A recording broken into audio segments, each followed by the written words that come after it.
I don't really know what happened to the sound here, but I want to tell you about the Anthony Perry versus Raimondo case. It was a case where he was forced, my friend Tony was forced to basically either retire and drop all his complaints, EEO complaints, or to be fired.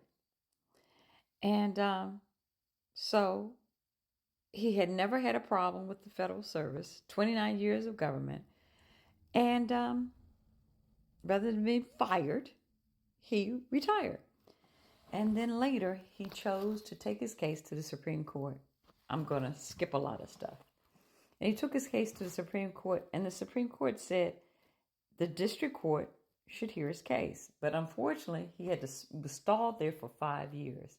Keep in mind that he has already, in 2024, first filed this case in 2012. 12 years later, he's still litigating this case. We're trying to find a court to hear his case of coerced settlement agreement.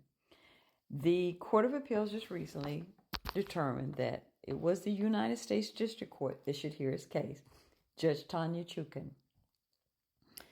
And the Merit System, quote unquote, Protections Board was right when they said they couldn't hear his case because it lacked jurisdiction. They feel that a case that where you settle is voluntary. But is it really voluntary if they pretty much twist your arm and say you either fired or you retire and drop your cases? Is it really voluntary? Well, fortunately, yesterday, the Court of Appeals said it will go back to the United States District of Columbia. Don't mind the don't mind my lips. For whatever reason, this TikTok video is not going along with the captions.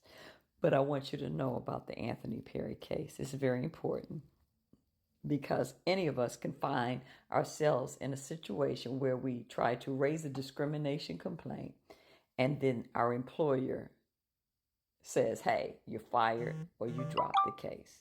And I want you to know that. And you need to know that. And I will share some more information.